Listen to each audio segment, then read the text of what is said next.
Welcome to the Asshole Book Club. Uh, Lost another subscriber, so oh well. Uh, I think I'm gonna try after this video, I'm gonna try putting Reddit content in between the Catwoman book. I am like a third of the way done with Catwoman, so I'm not just gonna quit it there. And yeah, that's about all I have to say. This is Catwoman Soul Stealer by Sarah J. Maas, Chapter 11. And in the last chapter, Batwing and Catwoman had a fight, and Catwoman won pretty soundly. So, yeah. Starting with Chapter 11. Let's go. Selena didn't mind the name Catwoman, and the papers seemed to adore it too, granting her the front page banner. She was still smiling about it 2 nights later, especially the little tidbit about how the Fox heir had lost his painting. Maybe she'd swing by her neighbor's apartment later to see how he was coping with the loss. After she completed this job, of course, she nearly finished backing into the cavernous jewelry store's security system to reroute the video cameras to play the same footage on a loop.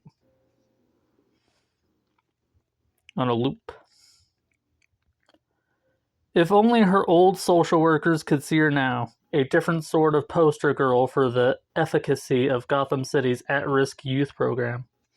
Selena's smile faded as she stood there in the small security office in the back of the enormous multi-level store that occupied half a city block. The alarms disabled courtesy of a few careful snips from her tiny wire cutters.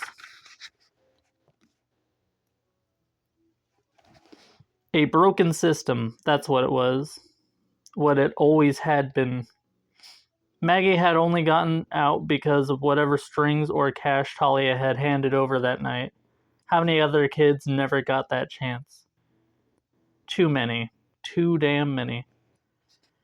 And while the wealthy in this city swathed themselves in jewels and cloistered themselves in penthouses that looked down upon those very slums, kids like Maggie went to school hungry, wore second-hand clothing, and knew deep down that no one was coming to help them.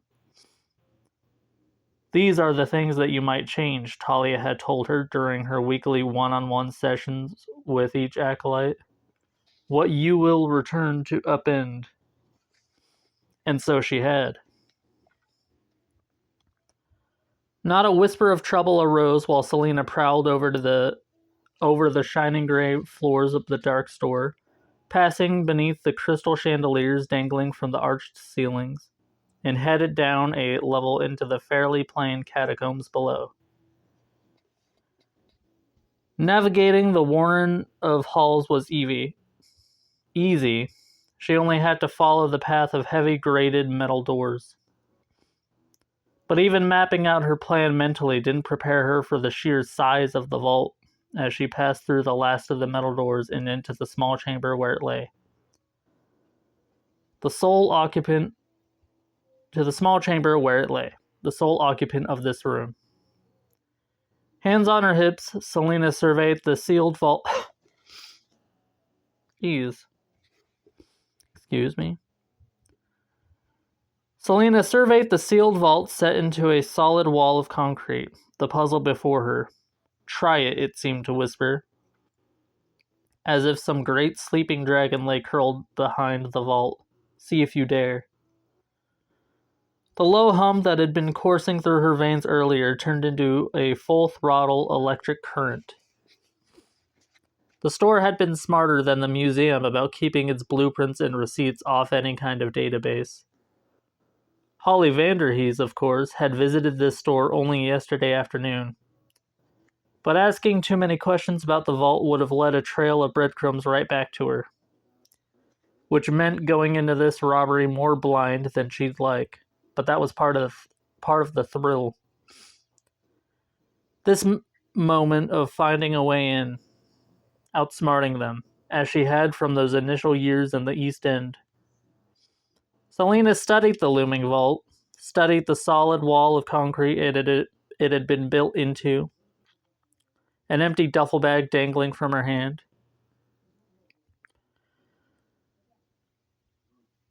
I'm gonna do you a favor and avoid a joke about the cat being out of the bag, Ivy drawled from behind her. Selena arched a brow beneath her death mask. Following me? Ivy smirked as she approached, clad in the same getup as the other night. I want my 25%. You'll get it when the painting goes to market, Selena said, turning her back toward her metal opponent. Give it a week or two. Nice spread in the morning paper, Ivy said, coming to survey the vault at Selena's side. You didn't seem the type to self-promote. Selena closed the distance to the vault and ran a gloved hand over the smooth metal of the door. Diamond-brushed steel, at least 6 inches thick. The media is just another weapon to wield, she murmured. They certainly hadn't asked questions when the anonymous email account had sent the footage of Batwing being laid out flat on a rooftop, and losing the priceless painting in the process. Ivy hummed. I'm sure Batwing's humiliation was just a pleasant side effect. Selena gave Ivy a sidelong glance, though the woman couldn't see it with the helmet on. It was. Selena didn't tell her that it was a message to the other criminals that it had mattered, the invitation. Instead, she asked dryly, why exactly are you here? Ivy tapped a gloved hand, one that truly seemed wrapped in vines, not cloth, on the brushed metal of the vault. I want in. I work alone, Selena said as she set her small bag on the floor, crouching to open it and yank out a tiny electromagnetic pulse machine she'd built herself in one of the League's labs. Had designed it to be tiny enough to haul with her. She'd never tested it in the wild, though. Ivy leaned against the wall beside the vault, examining what appeared to be a small pink flower growing out of the material of her glove. Interesting. Think about it. If we team up, split the profits, and take on... We team up, split the profits, and take on Gotham City's finest. You ran when you saw one of Gotham City's finest. Selena positioned the black rectangular box of the pulse machine by the vault door. How was I to know that you'd hand his ass to him? So his suit filters out your plant's chemicals, then? Let's just say that I make a point to stay out of his way, Ivy waved a hand. You, though, think of what we could accomplish together. What's in it for me? You'd have someone guarding your back. We could hit up bigger targets, make more. To fund your eco-terrorism plans to save the trees. To help put an end to the destruction before it's too late, before this planet is nothing but a wasteland. Do you know that both our state and federal governments have an overwhelming majority of people working there who believe climate change is a hoax? And you think attacking them is going to change that? They can't vote to defund agencies and open up pipelines if they're not around to do it. Selena frowned up at Ivy.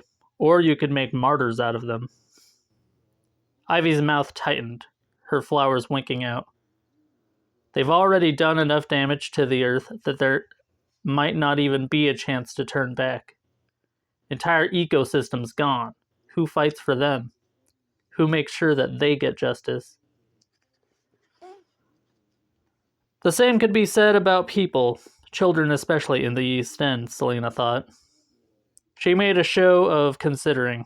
It seems like you benefit more from being around me than I do with you. A flash of irritation. I'm making you an honest offer. Less risks involved in these robberies when you can just gas the place instead of bringing the guards down.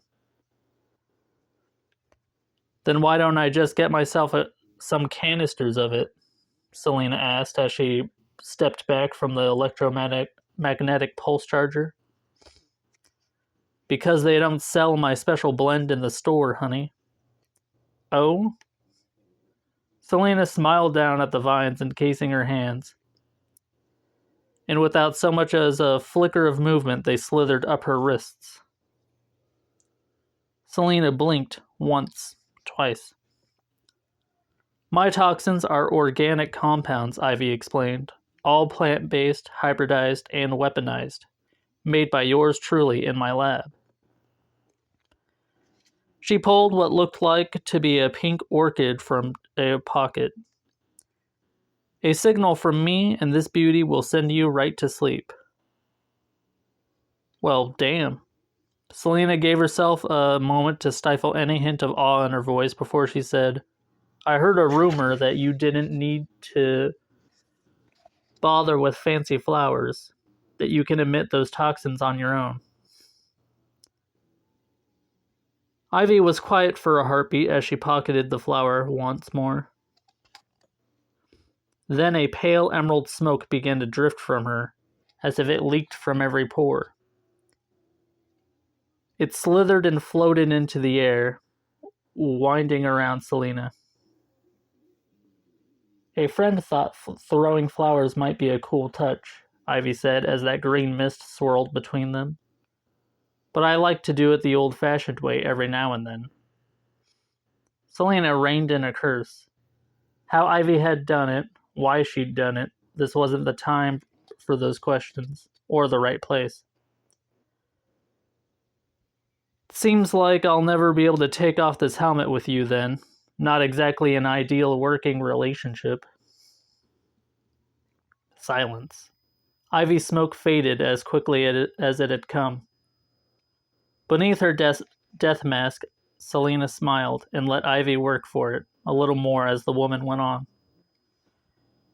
"There's never been a duo of ladies to take on Gotham City. All the bosses are male.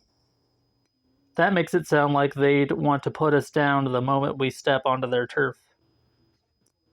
You beat the shit out of Batwing." Excuse me. Those vines slithered down Ivy's wrists to wrap around her hands again, as tight as any glove. They might think twice. Selena again made a show of considering, fingers hovering over the dials of the machine's top. "All right," she said slowly, and Ivy grinned. "But I want one more member." Ivy's deep red brows rose. "I want Harley Quinn." Selena hit the button, a low electric hum surging through the room, hollowing out her ears even with the suit. Metal groaned. Ivy's pale face went even whiter. "Why?" Selena set down the control box and strode over to the now ajar vault door. "Because we won't last long without her." The flowers on Ivy's living gloves snapped shut again. "Harley can be unstable." Selena hauled open the vault door, revealing stacks and stacks of cash. Beautiful. Harley is not only daring when it comes to tactics, but she's also skilled with firearms and explosives. "I know," Ivy said quietly. Selena pretended not to have anticipated that softness in her voice. "But what Harley also offers is her relationship history." Ivy's eyes turned to chips of ice. "You mean the Joker?" Selena began dropping stacks of cash into her open bag and asked innocently, "Is there someone else?" "No," Ivy added tightly. "But he's locked up for life in Arkham, along with some of his most notorious cronies." Ivy stormed up to her side as Selena kept depositing stacks of cash in the bag. "You're out of your mind if you think you're tangling with the Joker." "I'll be tangling with Harley, and her status as the Joker's main squeeze." Again, that cold ripple of anger on Ivy's face, the tightening of those vines on her hands, perhaps to the point of pain. It'll make any other criminal in this city think twice before crossing us. I don't have the time or interest in dealing with their petty bullshit. Ivy blinked. She began helping to haul stacks of cash into Selena's bag. After a moment, she said, Harley's always game for a little anarchy. You know her personally, then? A casual, calculated question. And a total lie. She'd read up on both of them, their fraught relationship, their history. More than friends, yet not. The particulars of it, who wanted something more than friendship and who didn't, whether Harmy's former relationship with the Joker played a role in that, remained murky. She doubted if it was information either of them publicly shared. Knowing where to strike emotionally, what to manipulate, was another weapon in her arsenal, especially when it came to assembling the team she needed.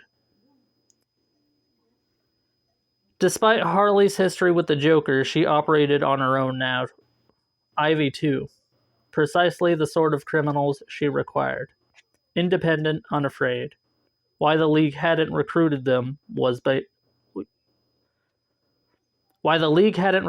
yet was beyond her. It's none of your business, Ivy grumbled, exactly as Selena had predicted.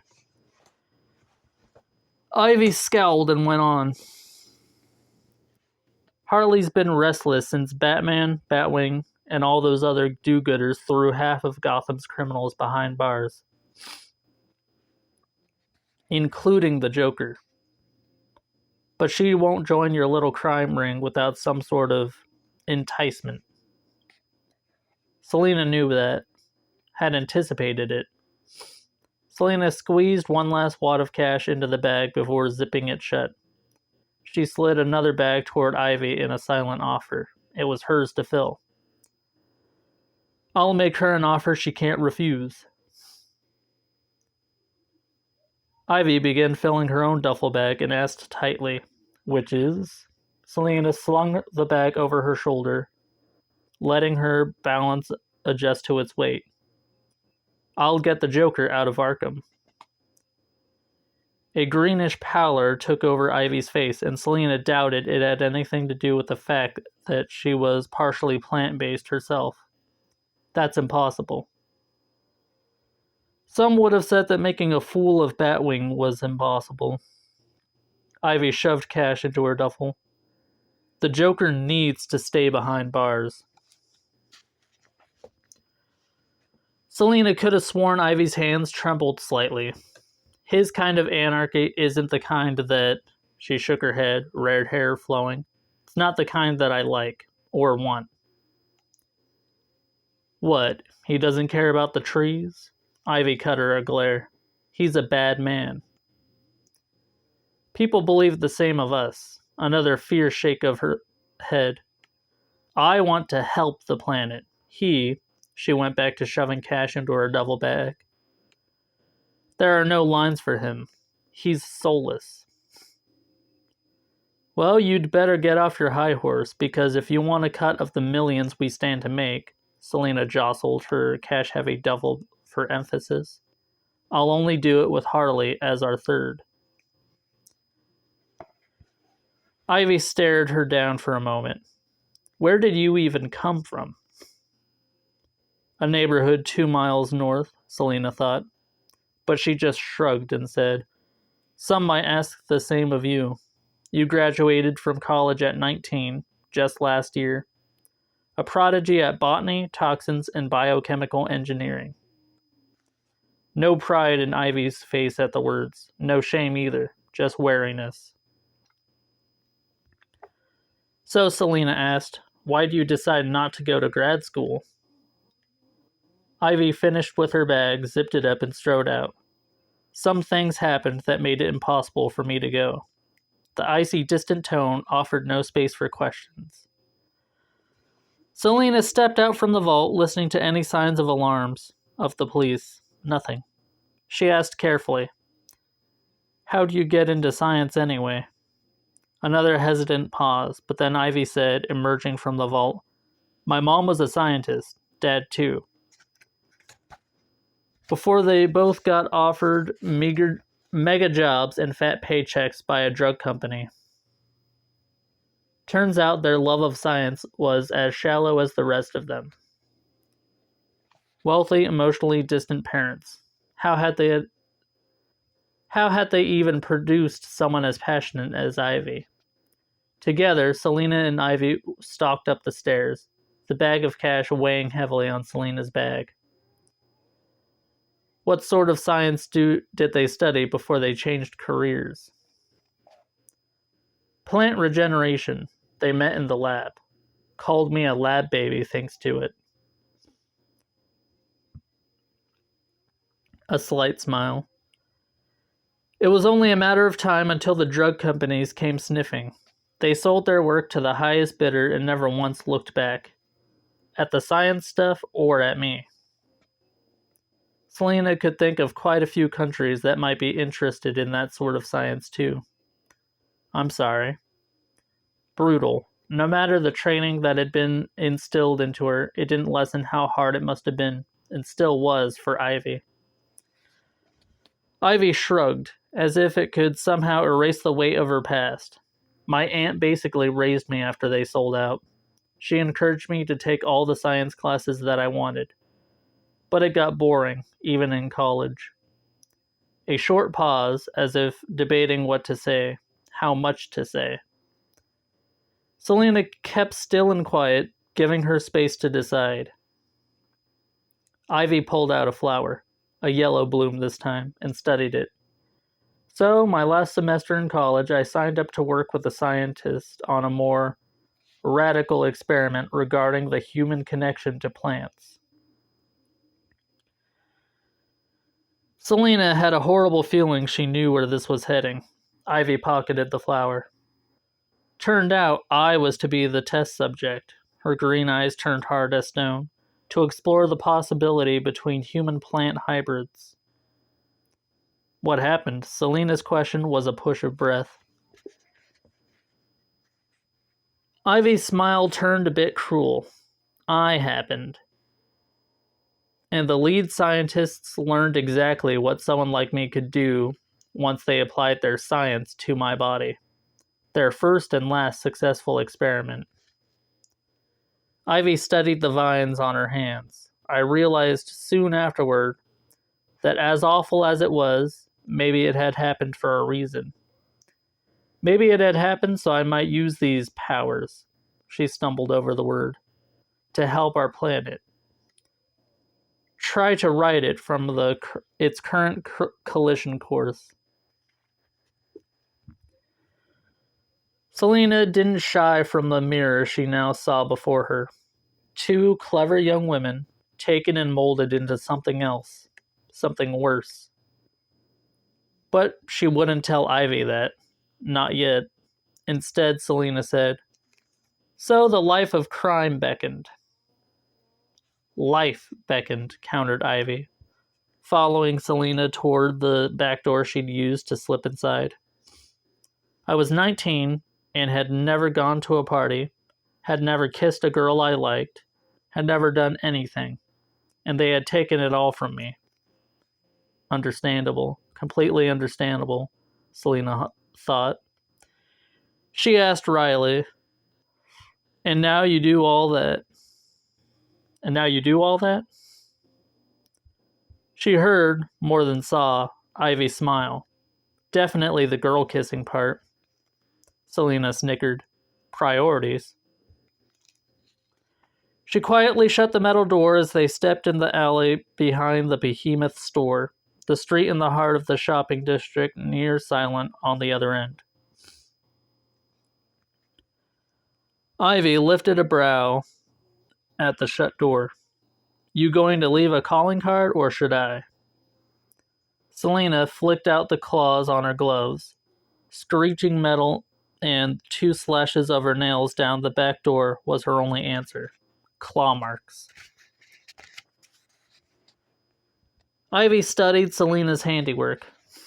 Simple, but efficient. Selena sheathed her claws. Motion down the alley triggered her helmet's warning systems, and she whirled. Night bright eyes, silent feet, an upright tail came into view around a sagging cardboard box.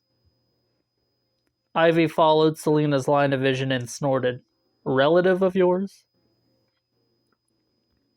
Selena smiled beneath her helmet and crouched as the small alley cat approached, her gray coat blending into the shadows. Selena extended a gloved hand and the cat sniffed it, whiskers twitching. You're too thin, friend, she told the cat, ignoring Ivy's questions, and scratched the cat under her little chin. I feel like I should be taking photos of this, Ivy said. The cat pulled her face away, and Selena ran a hand down her slender spine, the cat arching into the touch. I thought you loved animals. I do, Ivy said, but I didn't expect you to. The cat, satisfied by the attention, scampered off into the alley. Selena rose, watching the cat disappear into the darkness. I always wanted a pet, never had one. Why? She couldn't answer that, not when it required explaining so much, too much. Secrecy was vital, another weapon, even among allies. I moved around a lot, was never settled enough to get one. Not entirely a lie, but she'd had her hands full those years, and a pet, no matter how much Maggie had pleaded for a cat, was another mouth to feed. Vet bills could add up. It hadn't been responsible to get a pet, still wasn't. We should go, Selena said, scanning the dark skies above. I disabled the alarms, but someone might spot us. Ivy pointed a thumb over her shoulder, down the alley. I'm that way. Selena lied and pointed her chin in the other direction. I'm that way. Ivy nodded once. How do I get in touch with you? You've been stalking me for 2 nights. Seems like you have no problem finding me. Ivy laughed again. Use this number to give me a heads up on your next target. She pulled a piece of paper from one of her bodysuit's pockets. It's a burner phone, but I'll have it for a few more days. Selena took the paper, gloves scratching. Get Harley on board, or don't bother showing up. Ivy gave her a mock salute and lifted her heavy bag. Thanks for the payday. Selena didn't leave until Ivy had vanished into the shadows, her steps fading away. A long night ahead, and she was just getting started.